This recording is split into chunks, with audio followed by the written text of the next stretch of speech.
Vous écoutez Bretagne 5. Suite à un mouvement de grève de l'ensemble du personnel de Bretagne 5 pour protester contre les disparités dans l'attribution des aides aux radios associatives par la région Bretagne, nous ne sommes pas en mesure de vous proposer le programme habituel. Nous vous prions de bien vouloir nous en excuser. Et vous écoutez Bretagne 5, nous reprenons le direct à pile 8h30. Vous avez entendu effectivement ce message de grève, grève qui se durcit sur l'antenne de Bretagne 5. L'Assemblée Générale qui s'est tenue hier a demandé donc que l'antenne ne soit plus assurée, c'est-à-dire qu'en fait vous allez, amis auditeurs, entendre de la musique. Rassurez-vous, la météo marine sera assurée aux horaires habituels, dans les conditions habituelles de diffusion, ainsi que les flashs et journaux d'information. Pour le reste, eh bien, voilà, on attend la réponse de la région Bretagne, réponse qui, vous l'aurez compris, tarde vraiment à arriver, c'est regrettable. Voilà, on vous tiendra informé, bien entendu, via l'antenne de Bretagne 5 et via les réseaux sociaux. Donc, matinale un peu écourtée encore ce matin, avec néanmoins notre invité, puisque nous recevons nos invités dans les conditions normales. Dernier invité avant justement ce durcissement de la grève. Merci à Victor Bonin, qui est responsable national des jeunes avec Barnier, responsable des jeunes républicains d'Ille-et-Vilaine, d'être venu jusqu'à nous pour s'exprimer au micro de Bretagne 5 matin. Je l'en remercie. Bonjour. Bonjour et merci à vous pour votre invitation. Alors Victor Bonin, on va parler de politique, alors dans ce contexte un petit peu particulier, vous l'aurez compris, de cette matinale un peu chaotique. On va parler de politique et on va parler de la droite et de Michel Barnier. Michel Barnier qui allez, on va dire qu'il commence à se détacher dans cette, j'allais dire dans cette primaire de la droite, en tout cas dans cette décision que les militants vont devoir prendre. Et il attire beaucoup les jeunes, vous en êtes l'exemple. Qu'est-ce qui fait que les jeunes viennent vers Michel Barnier ? Je pense que c'est par rapport au personnage, à la fois, par rapport aux idées. Il y a à la fois une continuité dans les propositions, c'est-à-dire qu'il n'y a pas tant d'écart que ça entre les candidats, mais c'est une manière d'aborder les choses que l'on n'entendait plus depuis des années.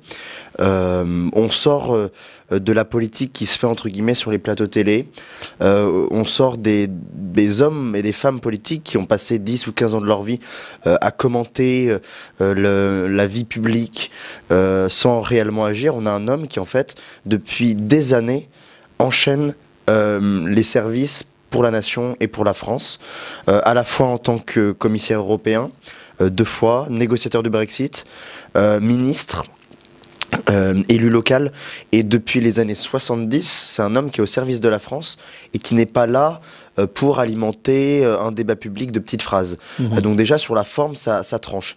Et sur le fond, on voit une vraie volonté politique basée sur trois piliers. La rupture, parce qu'il y a beaucoup de problèmes dans notre pays, beaucoup de fractures qu'il faut résorber. Ça, c'est le pilier de la réconciliation.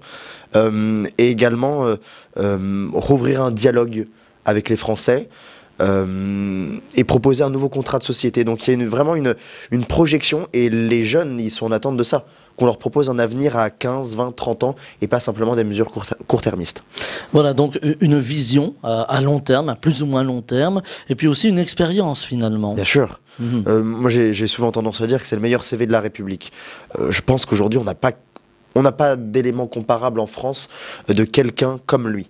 Avec ce qui fait sa force, je pense, 2 jambes. Une jambe d'élu local, en Savoie, un territoire rural. Conseiller départemental, donc sur des compétences très précises. Les questions de solidarité, les questions de vieillesse, les questions d'aide à l'enfance.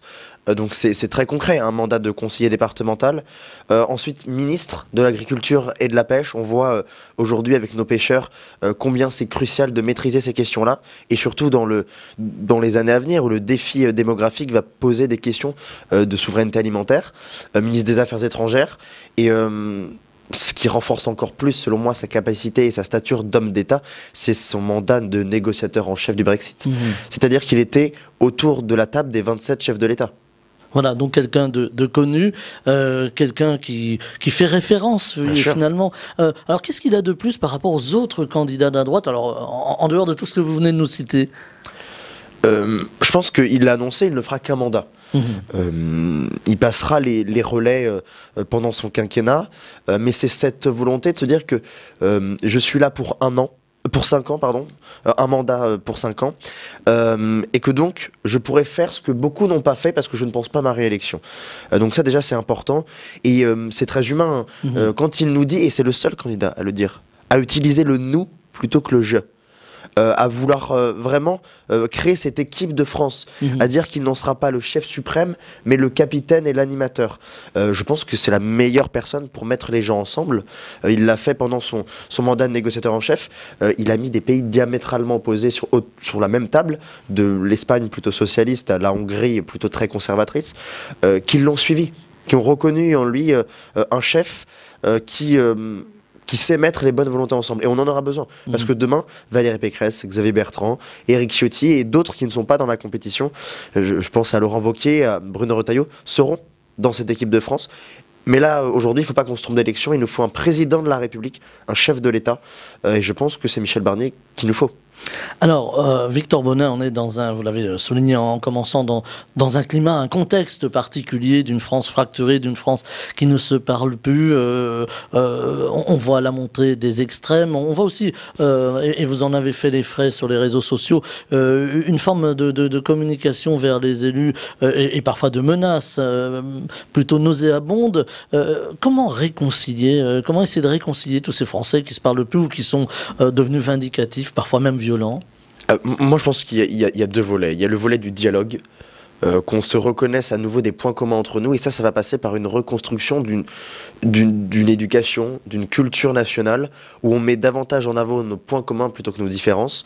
Moi, je refuse la racialisation du débat, d'où qu'elle vienne, de l'extrême droite à l'extrême gauche.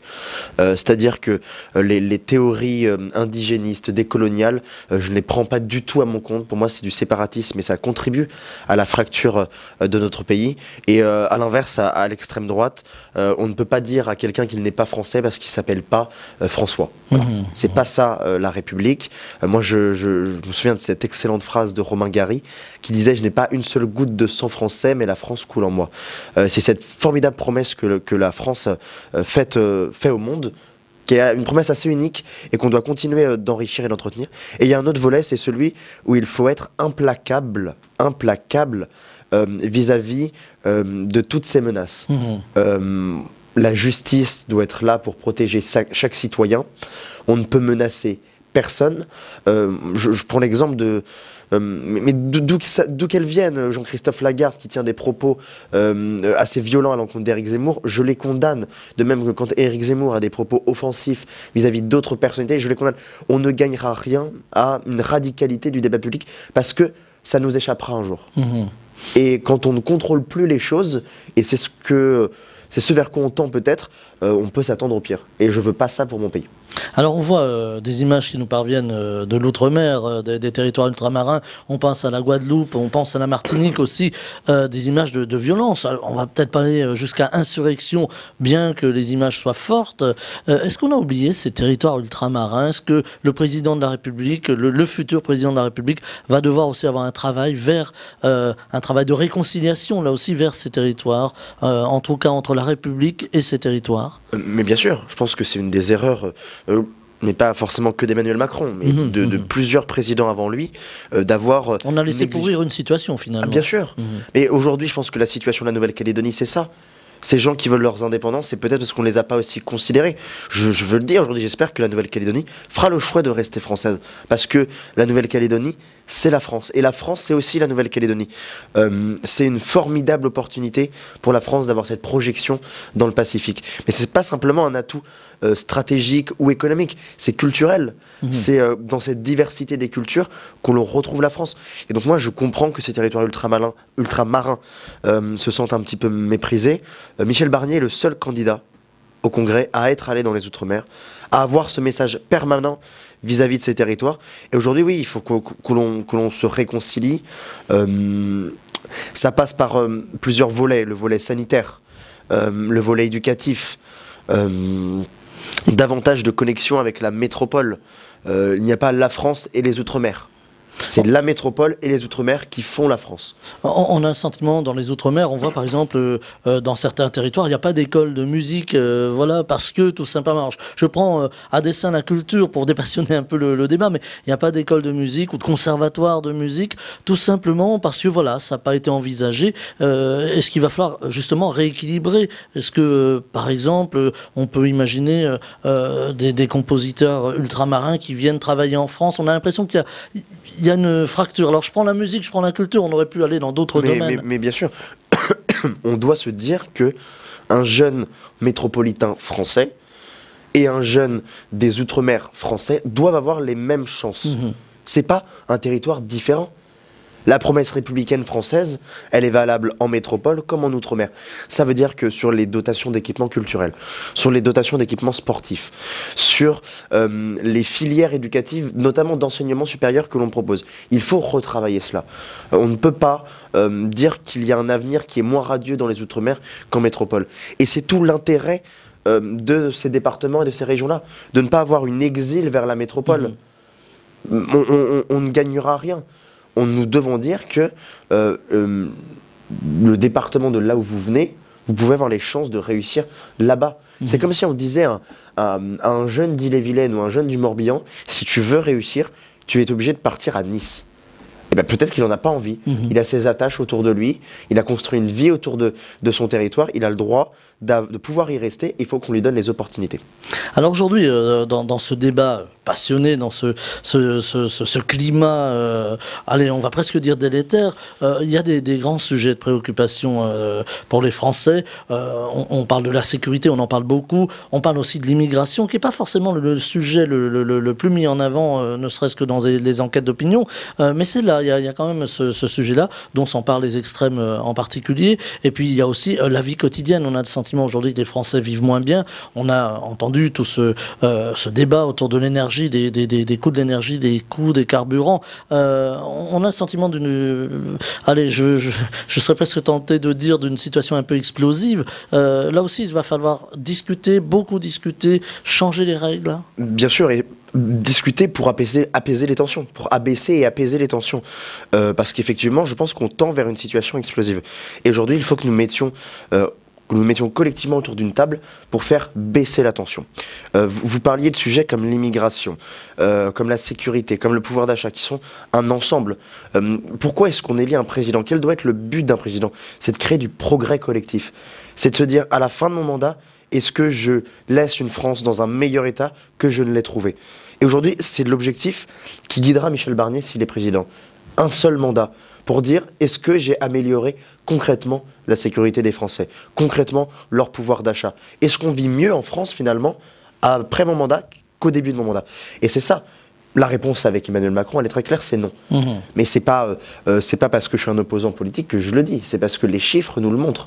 C'est parce qu'aujourd'hui, on a une fiscalité en France qui est écrasante. C'est parce qu'aujourd'hui, en France, on a une insécurité qui a explosé. Je connais bien Nantes, j'y habite pas très loin. Aujourd'hui, à Nantes, à partir d'une certaine heure, c'est invivable. C'est invivable, notamment pour les jeunes filles. Et ça, ce sujet-là, il faut que la droite républicaine s'en empare. Parce que c'est quand la droite ou l'intégralité de la classe politique n'amène pas le résultat que les extrêmes prospèrent. Et donc, il ne doit pas y avoir de tabou. On doit traiter les problèmes avec ce cadre républicain autour de nous. Donc je ne suis pas, par exemple, favorable à faire intervenir l'armée dans les rues.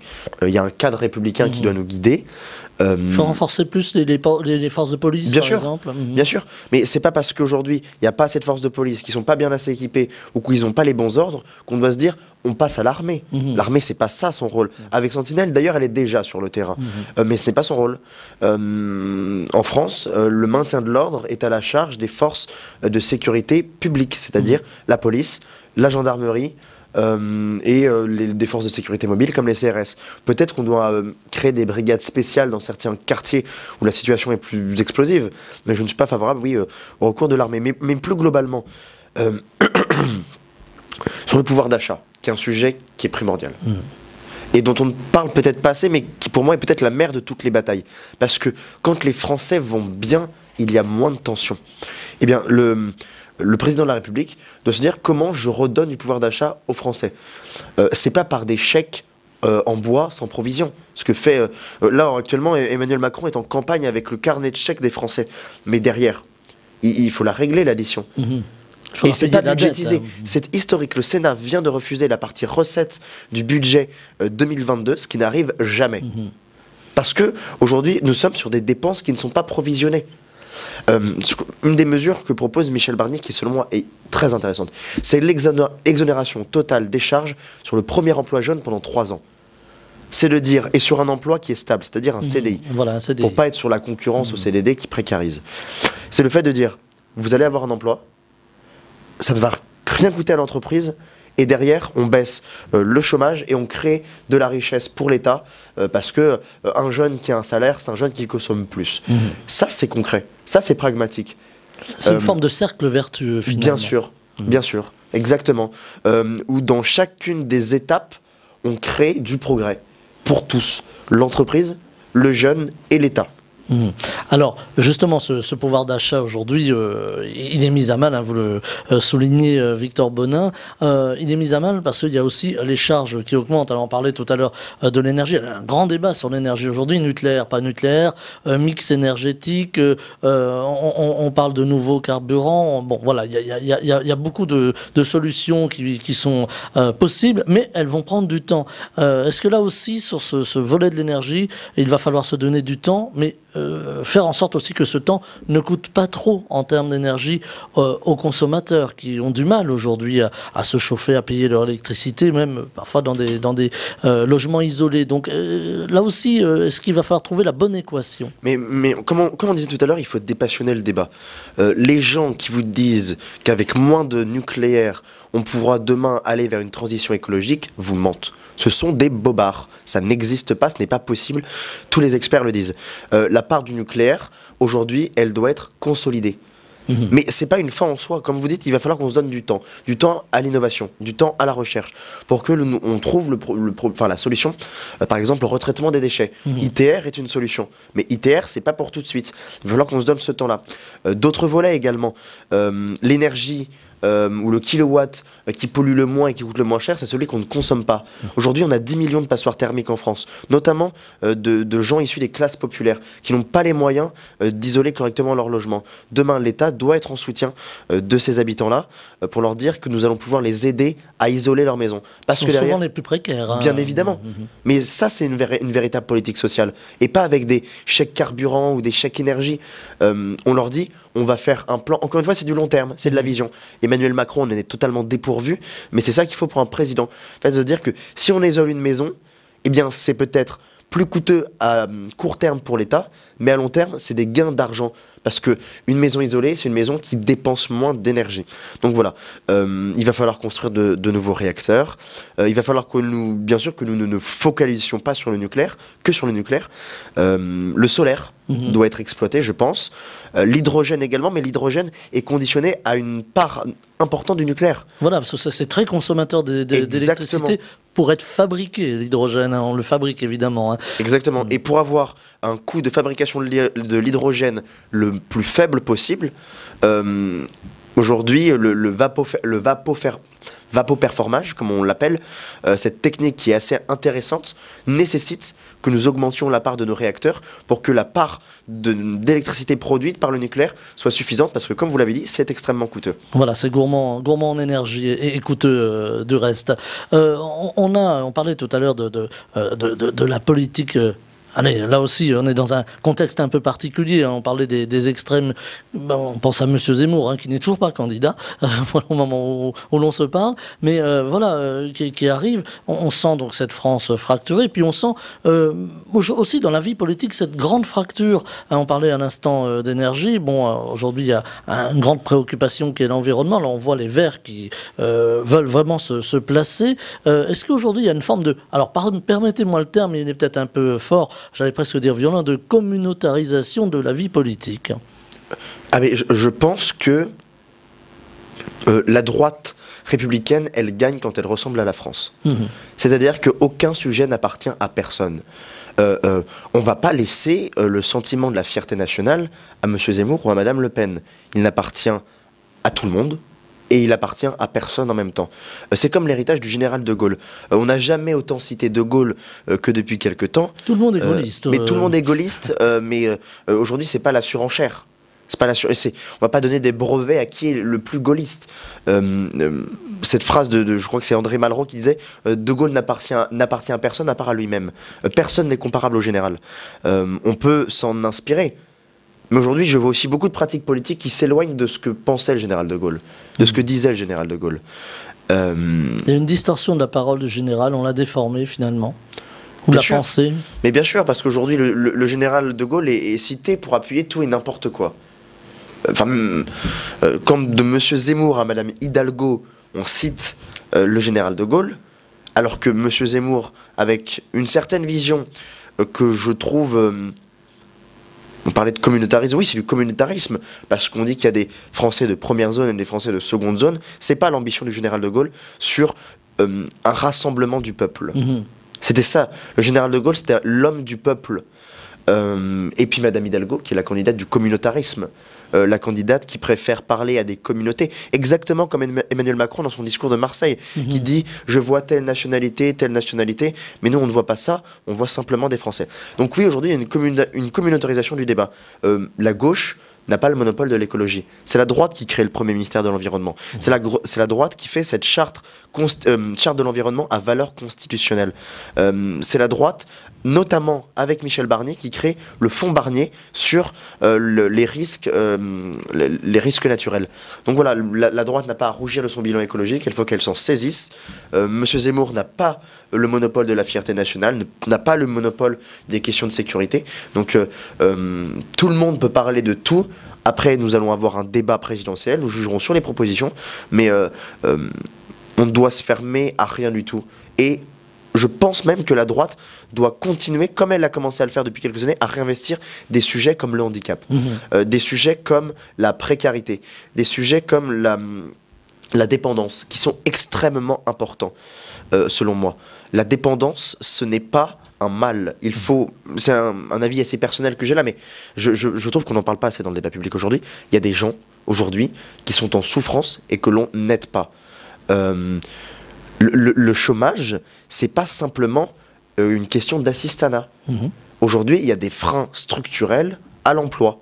Et ces freins structurels à l'emploi, il faut les traiter par des structures d'accompagnement. Et demain, ça sera une des priorités de Michel Barnier, de reparler de handicap, reparler de bénévolat, reparler d'associations. Le tissu associatif français, il est magnifique, il faut qu'on le préserve. Voilà, il est parfois mis à mal ces dernières années, on l'a vu, et il est utile quand on voit aujourd'hui la précarité.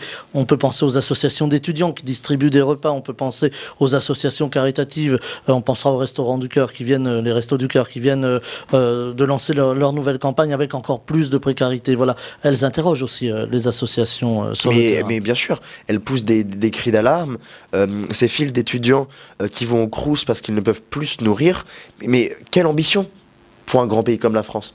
Quelle ambition d'avoir le taux de prélèvement le plus important de l'Union européenne et de ne pas être capable d'avoir des étudiants qui se nourrissent par eux-mêmes. Ça veut bien dire que la machine ne fonctionne pas.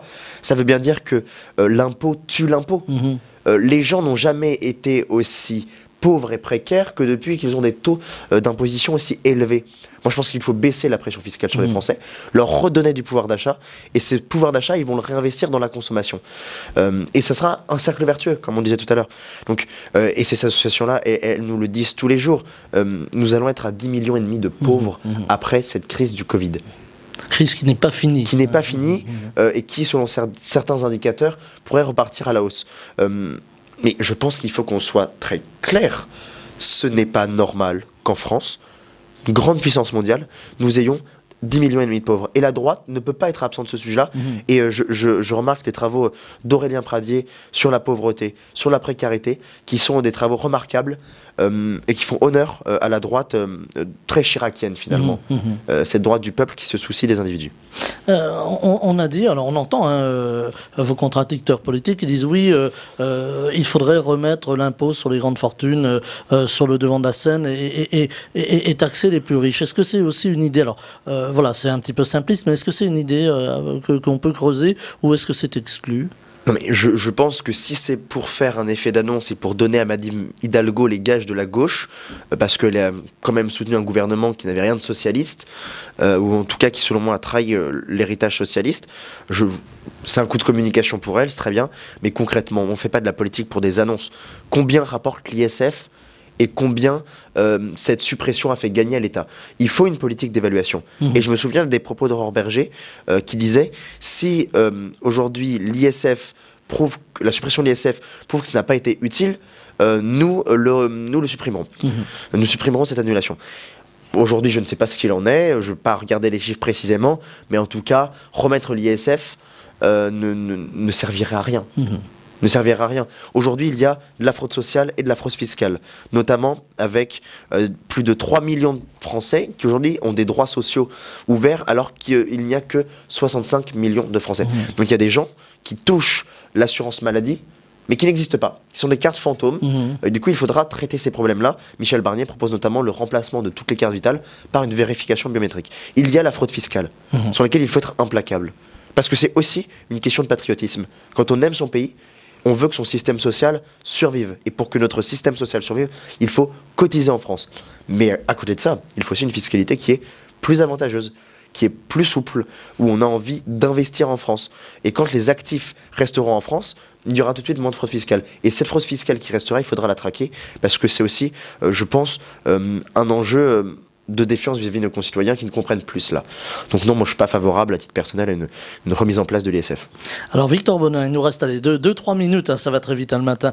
2-3 minutes, vous parliez de temps, tout à l'heure on parlait de temps autour par exemple de l'énergie, de la transition, etc.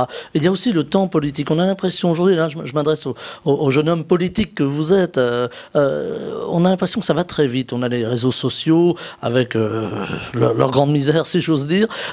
On a une communication politique qui bien souvent se retrouve sur Twitter avant même d'avoir été officialisée. Est-ce qu'il va falloir là aussi redonner du temps, apaiser, se donner le temps de la réflexion et pourquoi pas, alors on en parle beaucoup, on dit voilà un quinquennat c'est court, revenir à un septennat peut-être unique. Est-ce que là aussi il va falloir réfléchir sur le temps politique, le long terme? Totalement. Bien évidemment. La course politique contre la montre, elle n'est plus possible. Où finalement rien n'est vrai, on est sur du superficiel, de l'artificiel. Vous parliez de Twitter qui selon moi en est l'exemple typique. Mais hier je me suis retrouvé dans une scène magnifique à 18h30 au niveau de Vannes, dans le centre-ville, à déambuler dans les rues, à rentrer dans la cathédrale, à prendre du temps et finalement à apprendre plus, à être à la rencontre de commerçants, de gens qui nous arrêtent dans la rue. Et on apprend beaucoup plus qu'en faisant un tweet. Il va falloir que nos politiques réinvestissent le terrain et sachent prendre du temps. Prendre du temps. Ça veut dire aussi prendre de la distance vis-à-vis des réseaux sociaux qui nous l'interdisent ou qui nous en empêchent. Et sur le septennat, je pense qu'aujourd'hui, une réforme des institutions n'est pas prioritaire. Il y a tellement de chantiers aujourd'hui en France. Mais il va falloir que l'on réinvestisse des outils qui permettent de donner du temps et de la participation à l'action politique. Par exemple, une journée nationale de consultation tous les ans où on ouvre la porte des mairies, des conseils départementaux, des conseils régionaux. C'est ce que propose Michel Barnier, où on fera voter un petit peu à l'américaine les Français sur des propositions pour qu'ils soient consultés plus souvent et qu'il y ait moins cette impression de distance. Et c'est là-dessus que l'on va s'arrêter, Victor Bonin. Il y avait encore beaucoup de choses à dire, mais la campagne continue et puis on espère que la grève va prendre fin ici à Bretagne 5 et qu'on pourra à nouveau recevoir des invités. Merci infiniment en tout cas d'être venu jusqu'à nous. Merci. Je rappelle que vous êtes responsable national des jeunes avec Barnier, responsable des jeunes républicains d'Ille-et-Vilaine et que vous êtes venu de loin de Rennes pour être avec nous en direct au micro de la matinale. Je vous en remercie. Très belle journée. Merci à vous. Bretagne 5, le 7-9, Stéphane Hamon.